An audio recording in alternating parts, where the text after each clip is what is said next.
Hello, YouTube. All right. You might be wondering what's going on. What's going on is it's over. For me, at least. Mostly. Well, I still have to keep an eye on Bill. So, in the last video, I actually found a place that Bill could afford. That then, you know, if he were to purchase, then he could afford the rent.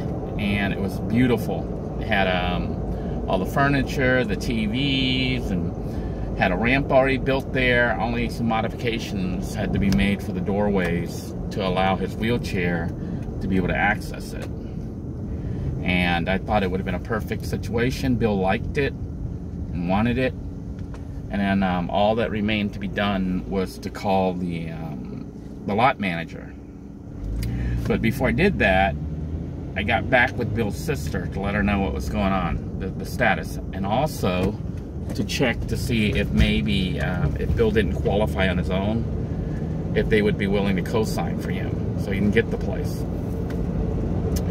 So after dropping Bill off that day, I called his sister, and then we duked it out for like about an hour and a half on the phone. Because what happened was I called and basically let them know Bill's status as far as his neurology results and you know, his cardiologist, a scan they did on his heart, MRI, and just let her know his health and stuff, that, you know, it was stable, it wasn't anything. And then let them know this. I basically asked them, you know, what was their plan? Were they going to help Bill or what? And they said they didn't want to get involved. They didn't want to help Bill. Then I said, look, then will you at least sign this waiver, I mean not waiver, a co-sign for him so he can get the place? And they said, no, that's a bad idea, and that I needed to leave good enough alone and just leave Bill like he is. That Bill's happy where he is, and that I shouldn't try to buy a place for him because all sorts of stuff could go wrong with buying a place for him. And I was like, look, you know, if you guys want to handle all this, you can go ahead and do it. But I can't just stand by and watch Bill, you know, use up his money in a year. And then they said, well, I don't have the full picture on the story, that there's more to it than what I'm seeing. But they wouldn't tell me what. They said that there was legal stuff going on, and that there's more money than what is showing, that Bill has more money, or access to more, and he's going to have enough money to live in his current situation without the money running out. Even though I've been looking at the accounts and they are dropping rapidly. So at this point I was like, well, look, do you guys want to take over? Because I'm like wanting to bail out. I'm like, you know, this wasn't what I had wanted to do. I never wanted to do this. I jumped in when Bill said help me. And to me, it looked like, I didn't tell him this, but I was like, to me, you know, from my perspective, nobody was there to help him. And I said, you know, when Bill contacted me,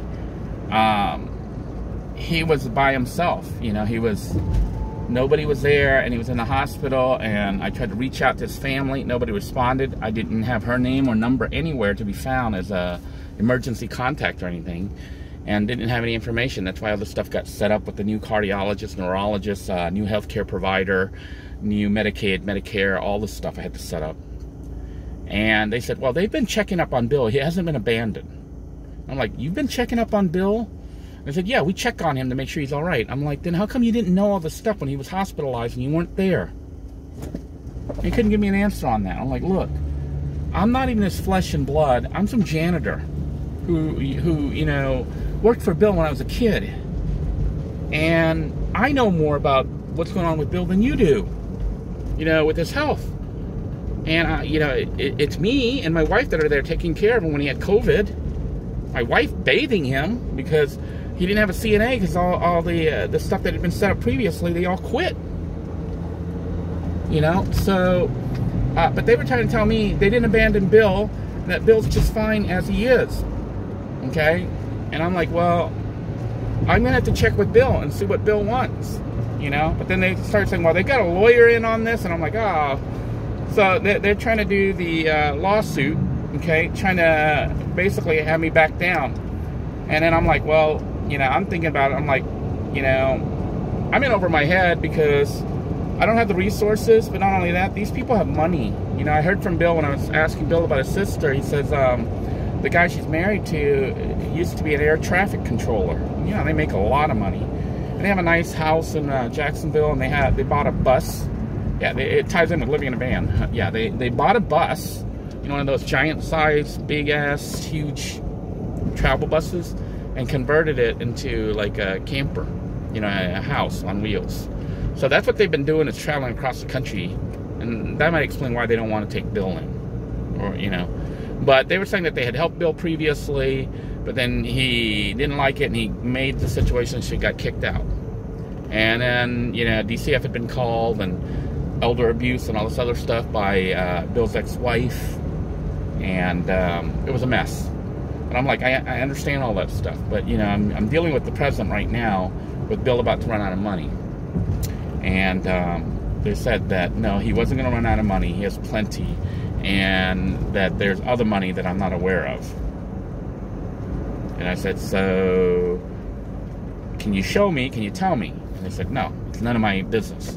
I'm like, all right. So I reached out to Bill. I contacted Bill after, you know, I told them basically at that point there was no further need to talk because I will answer to Bill what Bill wants.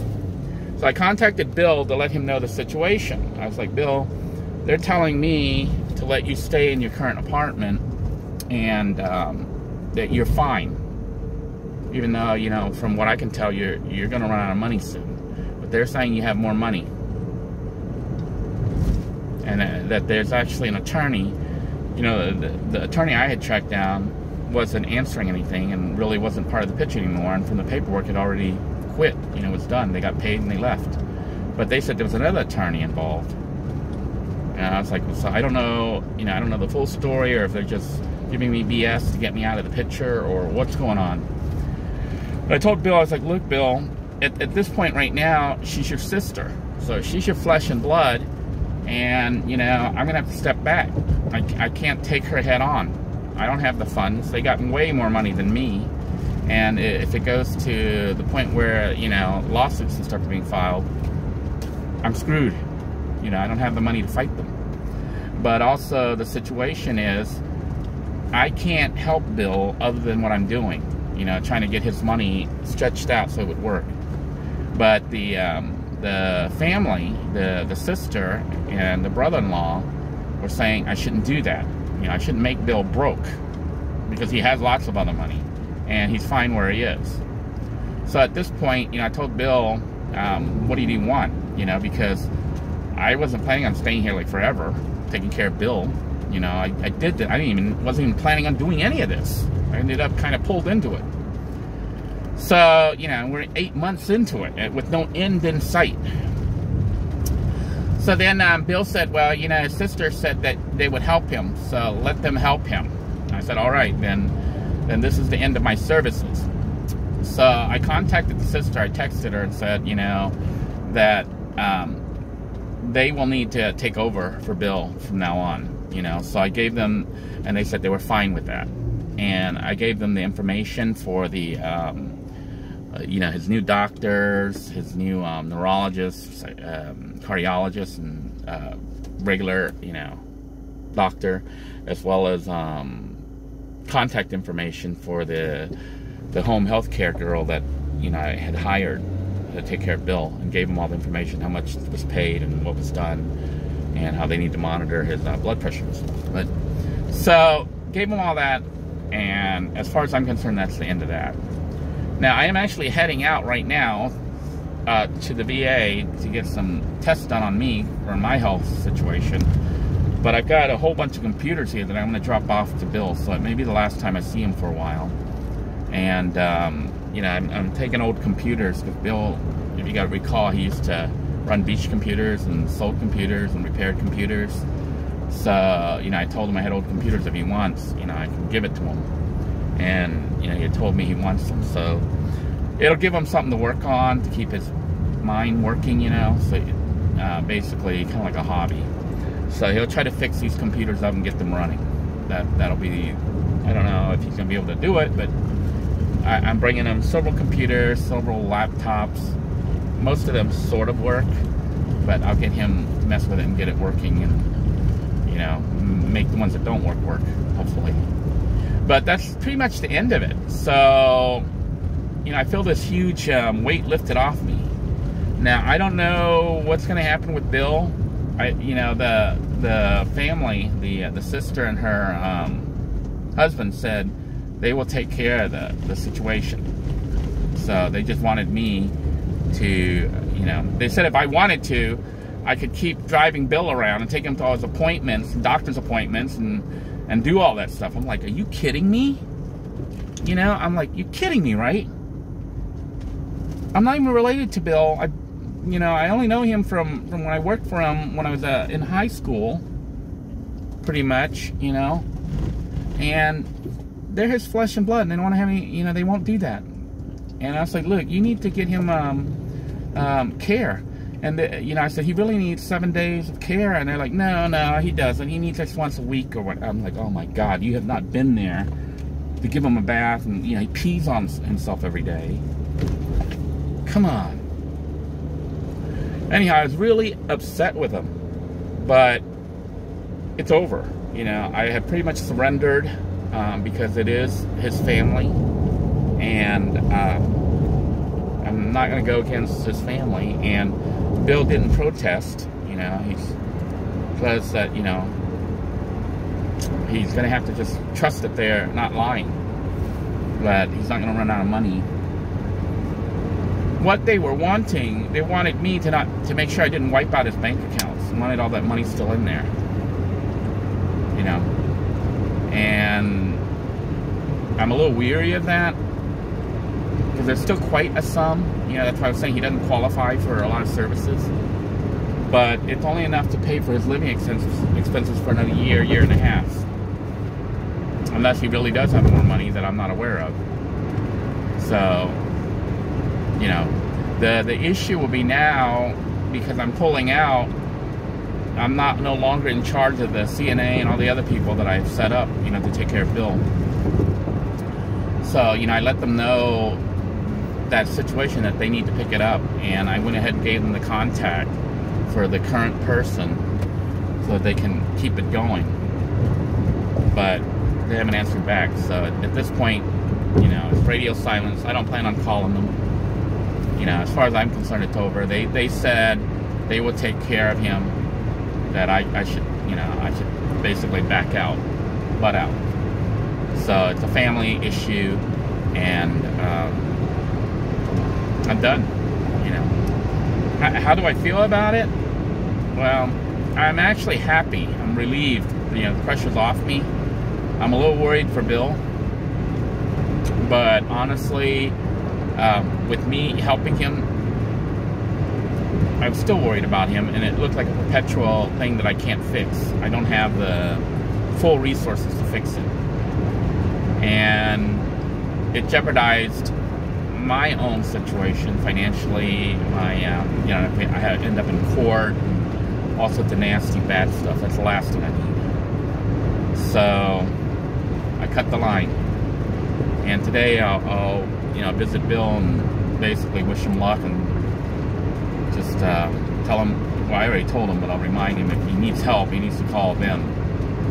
You know, his sister, and or emergency or whatever, if the sister's not responding. But he can't really call me anymore because I'm not going to respond. I can't. You know, because I want to be pulled right back into this mess. That's where we're at. So, for those of you who have been missing the van videos, the survival where I had to deal with, you know, when all this first happened and I ended up living in a van, becoming homeless, my own drama, I'm going to have time now, you know, instead of spending all my free moments dealing with Bill and his medical and financial and every other situation that Bill had to deal with. It was all on me to deal with it for Bill. So at this point, I will have the time, so I'll be going over the videos like I had planned several weeks ago before all this stuff happened. And editing, well, not really editing videos, but maybe adding a commentary or whatever, so, you know, we can look at it in hindsight, in retrospective, because we're now out of that situation. We can look back and see what, you know, what actually happened, what went wrong, what went right, and maybe discuss some behind the scenes stuff. So stay tuned. As soon as I get that done, it'll be up. Hopefully we'll start running them very soon, maybe as early as this week or next week. Have a great day, everybody. Bye now.